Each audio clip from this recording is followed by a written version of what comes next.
자, 계속합니다. 이제 방금 전 콜로이드 입자의 안정성, 그죠?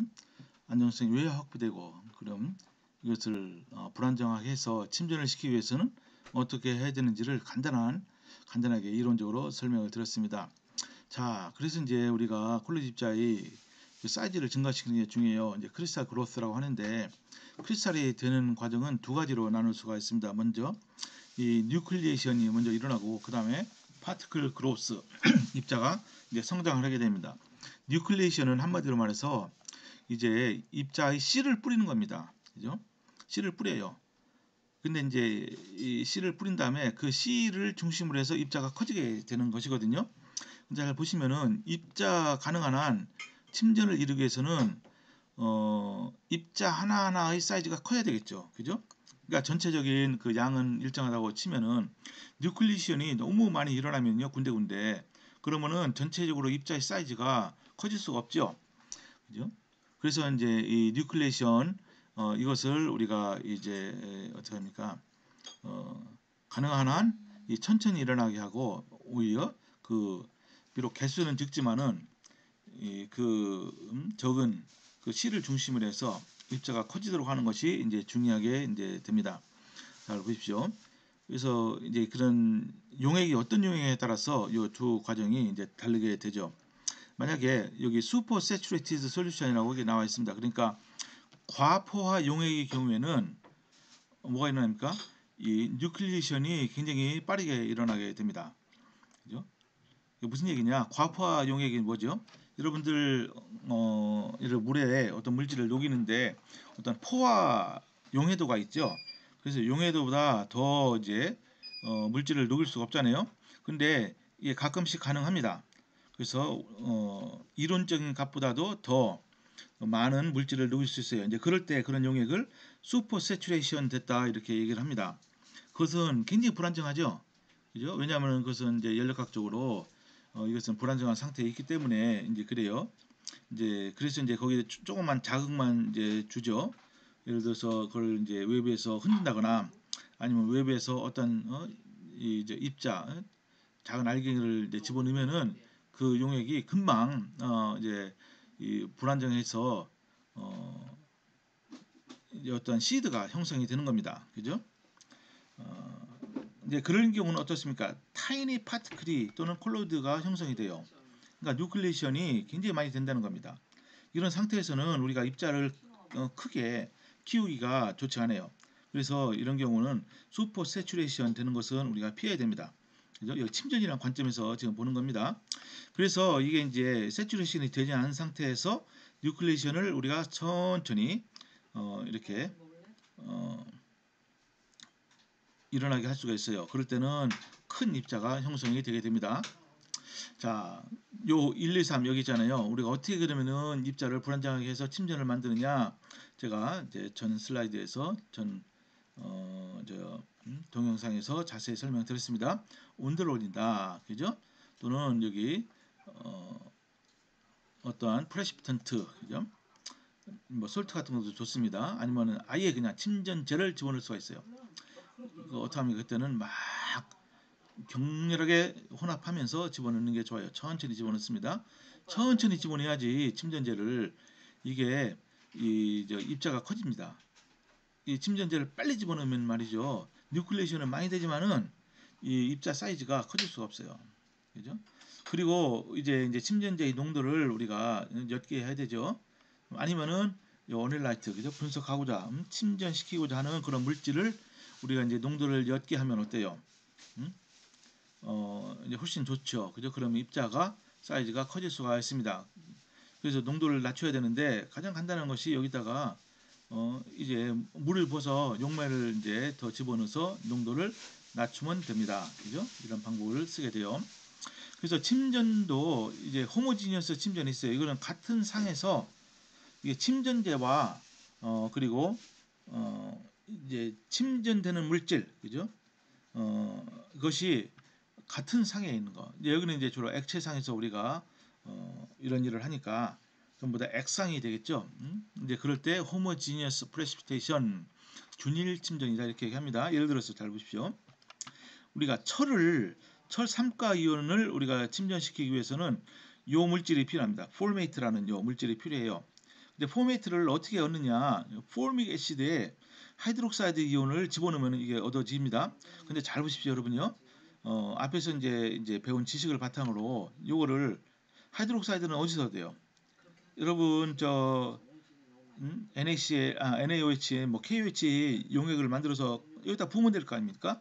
그럼 어떻습니까? 그러면 급격하게 침전이 아주 금방 일어나게 돼서 입자 사이즈가 그다지 커지지가 않습니다. 근데 그런 경우는 우리가 피해야 되는 것이죠. 그죠? 그러니까 무슨 얘기냐? 천천히 침전이 일어나서 입자 사이즈가 커지게 하려면은 이 하이드록사이드 이온을 우리가 천천히 공급해 줘야 되는 거예요. 그 방법 중에 하나가 여기 유리아 있죠? 유리아 요소.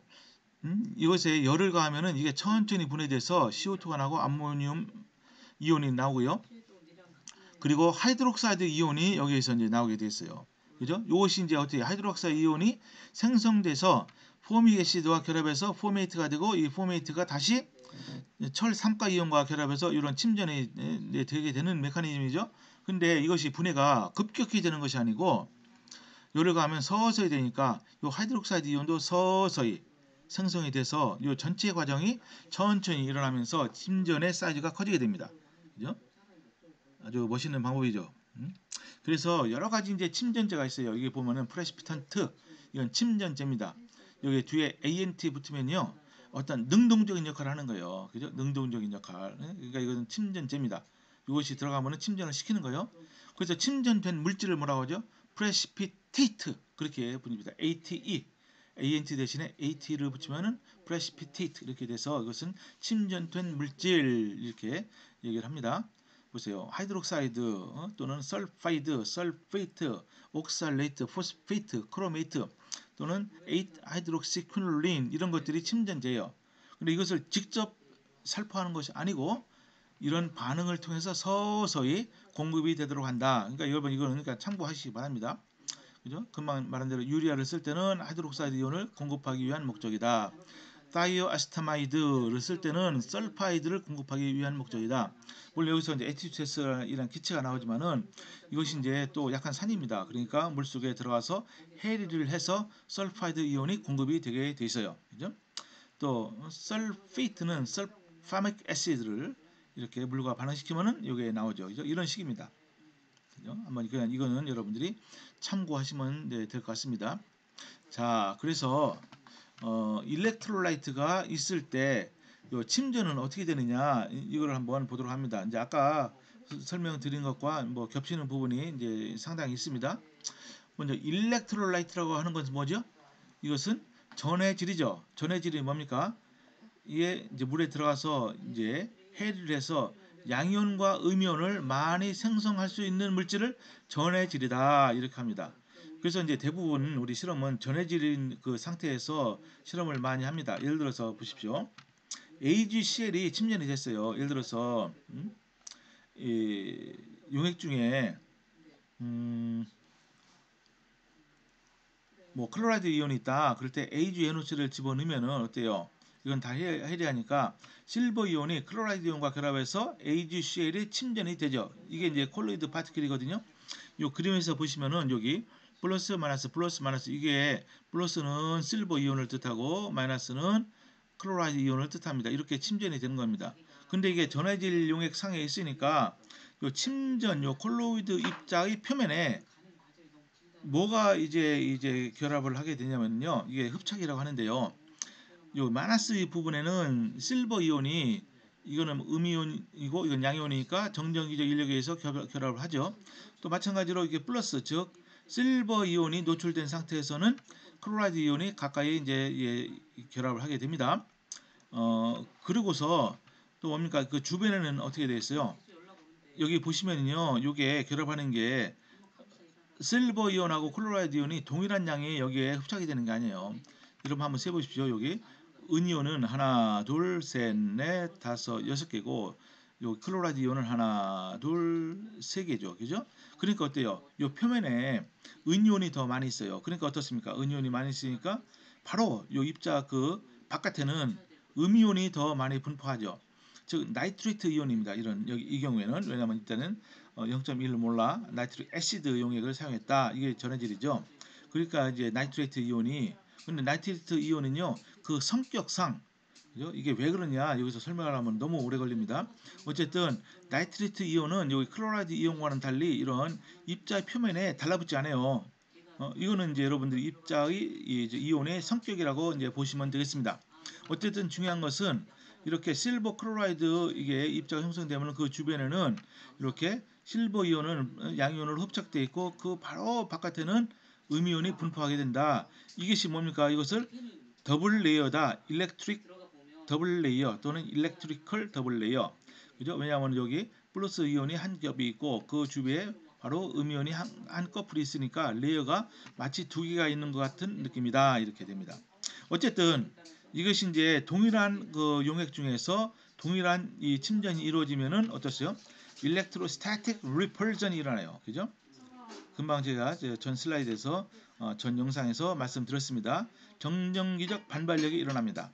그래서 그것을 극복해서 요 침전이 입자가 커지려면은 서로 뭉쳐야 되는데 그러기 위해서는 이너프 키네틱 에너지가 필요하다. 그죠? 그러면 콜로이드가 서로 코알레스 이게 뭉친다는 뜻입니다. 이렇게 되는 거예요. 그죠? 그래서 이제 열을 가하거나 아니면 여기 일렉트로라이트를 가한다. 그죠? 제가 말씀드렸습니다. 그러면은 그 전체의 힘 자체를 감소시키는 거예요. 그죠? 이거는 이제 더 이상 설명을 안 드리겠습니다. 그래서 요 이론이 나오게 된 것이죠. 여러분 다시 한번 이것을 음미하시기 바랍니다. 자, 그런데 이제 입자가 이렇게 이제 침전이 됐어요. 콜로이드 입자가. 그래서 after precipitation 근데 어떻습니까? 이제 그 다음 과정은 이제 다이제션이에요. 다이제션 이게 뭡니까? 우리말로 하면은 숙성입니다. 숙성. 그 상태에서 그냥 걸러서 쓰는 것보다도 이제 가만히 놔둡니다. 놔두면서 그 스스로 리크리스탈라이제이션이 뭐 되도록 하고요. 불순물이 다 빠져나가게 할 수도 있고 그렇게 숙성하는 과정. 이 과정 중에서 입자가 커집니다. 그죠? 입자가 커져요. 뭐 숙성, 다이제션 또는 뭐 상황에 따라서 인큐베이션 뭐 그런 말도 쓸 수가 있습니다. 어쨌든 이런 숙성시키는 과정이 필요합니다. 자, 그래서 이 퓨리티를 가능한 한 높여야 되는데 이 콜로이드 입자가 침전이 될 때 이 불순물은 두 가지가 있어요. 흡착된 불순물이 있습니다. Adsorbed impurity가 있습니다. 이건 흡착은 뭡니까? 주로 크리스탈 표면에 이게 달라붙는 거죠. 우리가 원하지 않는 물질이 달라붙었을 때 이것을 adsorption이다. adsorption. 여러분 스펠링 잘 보십시오. AD입니다. adsorption. 그죠? 반면에 침전이 되잖아요. 어떤 입자가 침전이 돼요. 그런데 옆에 있다가 얼렁얼렁 하다가 같이 그냥 딱 같이 침전이 되는 거예요. 그러면은 그 불순물은 이 침전의 그 내부에 존재하겠죠. 그죠? within crystal. 이걸 보고 absorption이라고 합니다. absorption, absorbed impurity. 이거는 뭡니까? absorption은 뭐죠? 우리말로 흡수, absorption은 흡착. 이렇게 되는 거예요. 근데 이게 흡수가 돼요. impurity가. 그죠? 여기도 이제 두 가지로 나눌 수 있는데 inclusion이라는 것과 occlusion이라고 있습니다. inclusion은 뭐냐? 그냥 여기 보니까요. impurity 이 불순물이 그냥 랜덤하게 그 크리스탈 내부에 존재하는 거예요. 그죠? 어떤 특정한 위치를 차지하고 있는 것이 아니고 반면에 오클루전 이거 우리말로 잘 모르겠습니다. 이거 이해해 주시기 바라고요. 근데 임퓨리티가 랜덤하게 크리스탈 내부에 존재하는 것이 아니고 어떠한 일정한 영역을 차지하는 겁니다. 이거 보고 오클루전 이렇게 얘기합니다. 그죠? 이런 과정을 뭐라고 합니까? 코프레시피테이션 공침이다. 이렇게 합니다. 공침. 그러니까 이제 침전이 될 때 옆에 있던 다른 그런 이온들이 같이 이제 묻어 들어가는 겁니다. 그죠? 그래서 이제 공침은 우리가 가능한 한 피해야 되겠죠. 공침이 일어나면은 정확한 분석이 이루어질 수가 없습니다. 그래서 리프레스피테이션 그죠? 이거를 하죠. 재결정이죠. 재침전. 그죠? 그래서 이제 이 공침된 물질을 다 제거하죠. 다시 이제 녹인 다음에 가능한 한 이 공침된 임퓨리티가 다 녹아나고 그래서 우리가 원하는 물질만을 침전이 되도록 하는 그런 과정. 리프레시피테이션 또는 리크리스탈라이제이션 뭐 그렇게 보는 관점에 따라서 얘기를 할 수가 이제 있습니다. 그다음에 이제 게더링 또는 게더링 에이전트가 있어요. 이게 뭡니까 이게 트레이스 엘리먼트를 이거를 없앨 때 쓰는 그런 어떠한 시약을 게더링 에이전트다. 그러니까 우리가 아주 의도적으로 이게 집어넣는 거예요. 그죠? 그러니까 얘가 여기 있습니다. 한번 예를 보도록 하겠습니다. 예를 들어서 우리가 마시는 그런 물 있죠? 수돗물 같은 게 거기에 이 비소 성분이 있으면은 어떻게 됩니까? 이건 대단히 이거는 위험하죠. 우리나라는 이런 문제 전혀 없습니다. 그죠? 그렇지만 여기 보니까 요 방글라데시 얘가 나와 있어요. 방글라데시는 관계 시설이 아주 열악합니다. 그죠? 이제 제가 이제 제 학생 중에 한 명이 방글라데시 출신이 있어서 박사 받고 이제 어디 호주에 지금 살고 있는데 자기 나라 얘기를 가끔 해요. 아주 열악합니다. 거긴 대학도 별로 없고 그래서 여기서 이제 마치고서 자기 대학 나라에서 대학 교수가 되기를 원했는데 아주 길이 막혀서 저도 가슴이 참 아프게 생각했는데 근데 이제 요 아세닉 요 비소 성분을 제거하는데 어떻게 합니까? 이것과 공침을 통해서 제거할 수 있다. 그죠? 여기 한번 보십시오. 어떻게 제거하느냐? 이 비소가 있으면은 요 철 삼가가 이 하이드록사이드랑 결합하면은 페릭 하이드록사이드 이것은 안정한 물질이거든요. 물에 안 넣습니다. 그때 이 아세닉이 옆에 있으면 이게 같이 공침이 된다. 이것과 같이. 그러니까 뭡니까 이게 이철 만약 이 삼가 이온이 이때는 게더링 에이전트다. 그런 과정을 게더링이다. 이렇게 얘기할 수가 있는 거죠. 근데 설 삼가를 직접 집어넣으면 안 돼요. 이거 집어 넣자마자 그냥 이게 침전이 되기 때문에 어떻게 하냐면은 철 이가 이온을 집어넣습니다. 그죠? 페러스 설페이트 뭐 그런 걸 통해서 그래서 이제 물에다 집어넣어요. 그죠? 드링킹 워터에다가 그러면 철 이가는 공기랑 접촉합니다. 그죠? 그러면 어때요? 철 이가는 철 삼가로 서서히 이제 산화가 되겠죠? 그러면서 철 삼가가 용액 중에 있는 하이드록사이드 이온이랑 결합해서 페릭 하이드록사가 되는데 그 과정에 이 아세닉이라는 물질이 요 안으로 끼어 들어간다. 그렇게 해서 이것을 침전물만 우리가 걸러서 사용하면 된다. 이렇게 해서 이게 음용수에서 이 비소 성분을 제거한다 이겁니다. 반면에 마스킹 에이전트라고 있어요. 마스킹 에이전트 이게 뭐냐? 어떤 공침을 방지하기 위해서 미리 어떤 물질을 통해서 그것을 감싸는 거예요. 그럼 그 물질은 이게 공침이 안 되는 겁니다. 그죠? 잘 보십시오. 예를 들어서 요 물질 있어요. 요 이름이 굉장히 깁니다. 뭐 그 읽진 않겠어요. 어쨌든 요게 이제 리간드입니다. 리간드. 왜냐? 요 끝에 보면은 두 개의 산소 원자가 전자를 공유해서 이런 베릴륨 이가, 마그네슘 이가, 칼슘 이가, 바륨 이가 이온들을 결합해요.